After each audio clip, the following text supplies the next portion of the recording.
Today we're going to talk about rotational motion.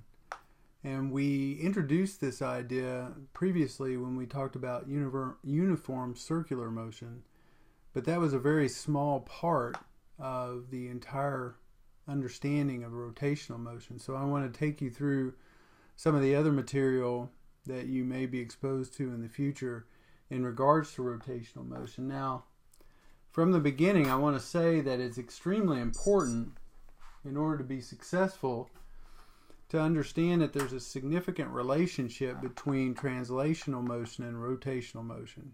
Translational motion is displacement and distance, velocity and speed, and translational acceleration. And there's a relationship between that group of concepts and the group of concepts we're going to talk about now. And if you understand that relationship, which is primarily centered around the idea of the radius of the circle that's involved, then it helps you not have to learn an entire new set of formulas, but you can relate one group of formulas that you already know to another group of formulas that you will be learning. So here we have a picture that we've seen before, where you have the rotation of a circular object, and the velocity is equal to the angular velocity is equal to the translational velocity divided by the radius. Now we've had this before, and the angular velocity is also equal to the angular displacement divided by the change in time, and the angular displacement is that angle that is swept by the period of movement of the radius around the circle. And also remember that the angular displacement is measured in radians, and it is also a full circle, and this is important to remember because we talk a lot about revolutions per minute.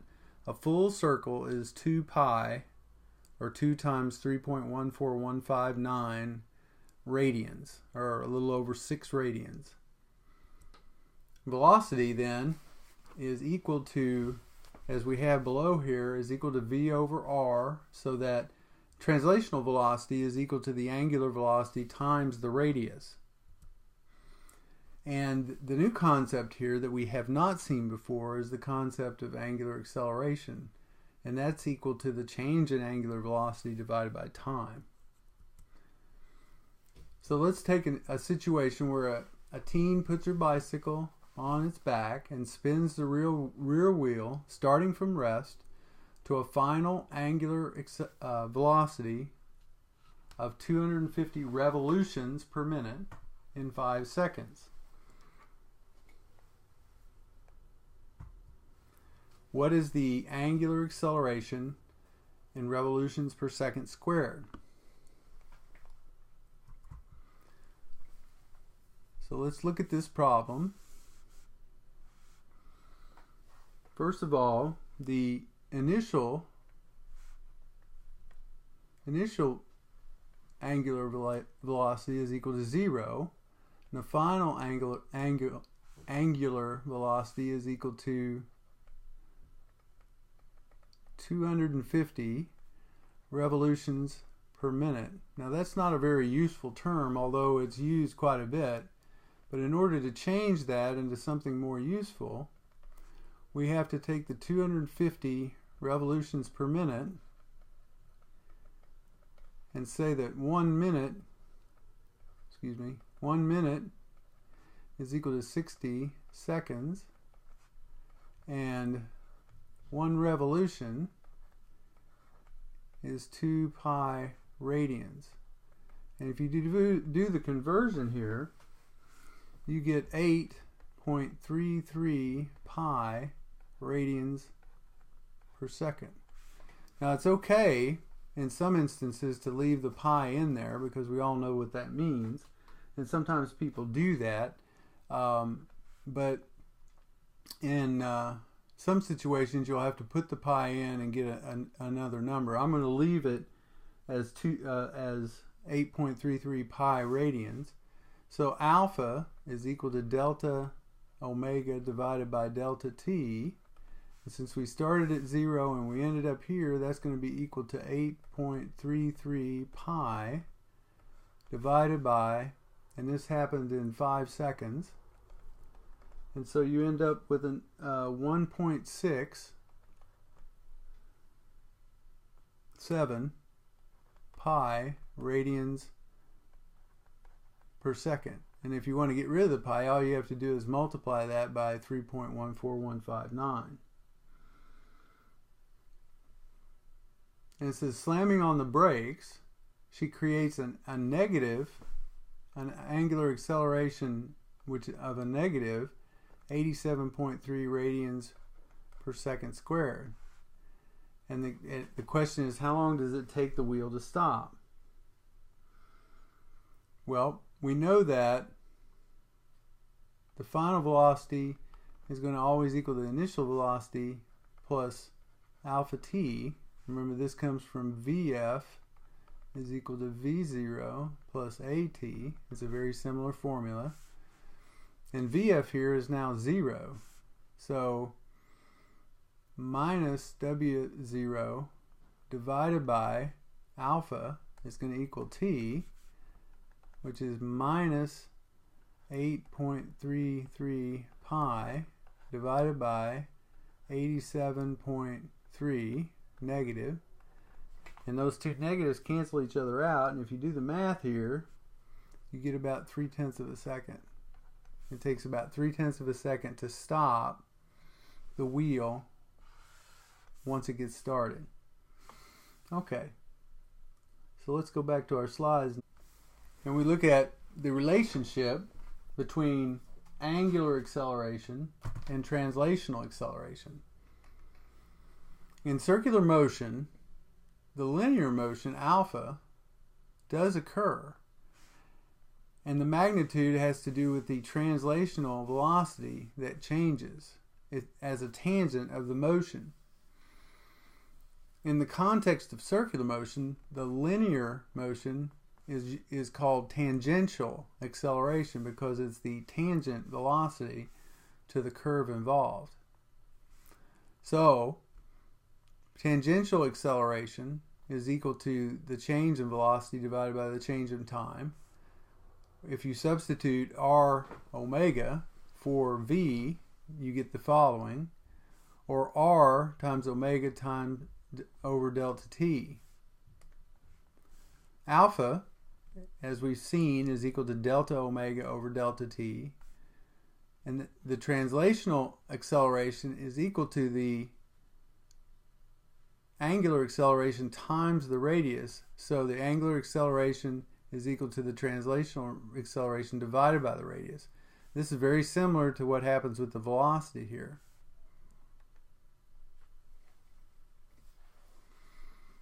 Now you see, now we have to consider three accelerations. We have the tangential acceleration and the centripetal acceleration, which we have talked about before.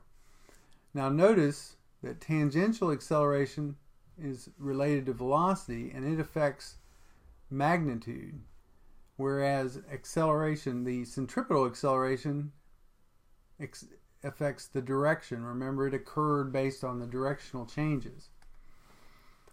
So translational acceleration is related to linear magnitude of velocity, but not the direction, and is thus related to alpha. So the angular acceleration and the translational acceleration are related. However, the centripetal acceleration is related to the change in direction of the linear velocity, but not its magnitude. Therefore, these two quantities, that is, tangential acceleration and centripetal acceleration, are perpendicular to each other, as you see here, and they are independent of each other. So here we have another problem, and we have a relationship between alpha, the radius, and tangential acceleration. So let's look at the problem. A motorcycle here accelerates from 0 to 30 meters per second in 4.2 seconds. Now these are all translational numbers. What is the translational acceleration, AT? And then if the wheels have a radius of 0.32, what is the angular acceleration of the wheels? So first of all, to calculate the translational acceleration, you go from 0 to 30 meters per second, and the time to do that is 4.2 seconds. And we know that translational acceleration is equal to the change in velocity, translational velocity, divided by the change in time. So that's going to equal 30 minus 0, over 4.2 seconds. So you have a translational acceleration of 7.14 meters per second squared.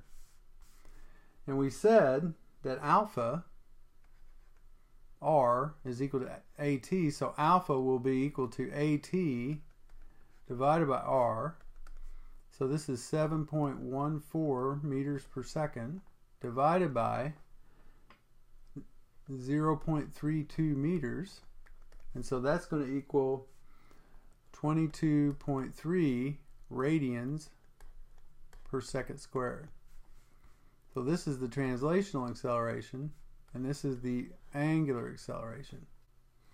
Now this table helps show you the relationship. Remember, I told you that r was the key to remembering the relationship between these values. So in the translational world, we have x, or sometimes you can call it d. In the rotational world, we have theta. The relationship between x and theta is that theta, either theta r equals x or theta equals x divided by r. Omega is the rotational velocity. Translational velocity is v. Omega equals v over r, or v is equal to omega times r.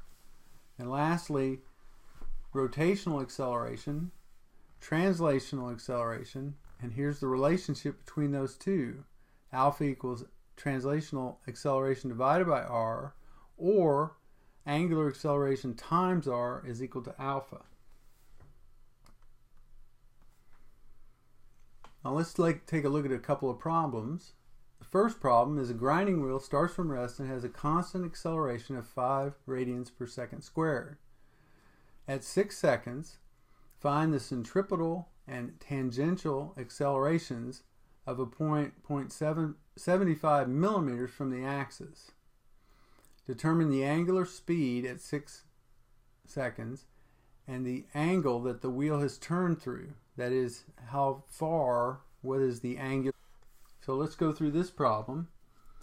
First of all, we know that alpha is equal to 5 radians per second squared, and we know that the time is 6 seconds, and we know that r is 75 millimeters, or 0.075 meters. So first of all, we need to calculate the angular acceleration, and this is angular velocity. This is pretty simple. Omega is going to equal alpha t, or 5 times 6, or 30 radians per second. That's pretty straightforward. Secondly, we have to calculate the translational acceleration, at, and we said that the translational acceleration is going to equal the angular acceleration times the radius. Divided by the radius. And so that's going to be 1.6 radians, meters per second squared. So that's the second one. And centripetal acceleration, I had to go back in the other chapter and look up this formula. It actually equals the radius times the square of the angular acceleration. So that's 0.075 times 30 squared, which is equal to 67.5 meters per second. squared. And then theta is equal to, and I had to move ahead in the chapter to get this one, it's equal to omega 0t plus 1/2 alpha t squared. Notice how it looks very similar to a previous formula we've looked at. We know this is 0, so 1/2 times alpha, which is 5, times t squared, which is 6, and we go through 90 radians. And you can divide that for 2 pi with 2 pi and you'll get the revolution. An electric motor operates at 1800 RPM. Find the angular speed. What is the linear speed of a point 0.5 or 55 millimeters from the axis? So we have omega is equal to 1800 revolutions per minute. And we said that that's equal to 1800 times 2 pi divided by 60. And if we do the math here, we get 60 pi radians per second. So that's the angular speed in radians per second. The translational speed is going to equal the angular speed times the radius. So that's 60 pi times 0.055. That's 55 millimeters changed into meters. And I actually did take the pi out for this one, and it's 10.4 meters per second. So that ends this first part of our lectures. When I return, we will begin talking about some of the more translational concepts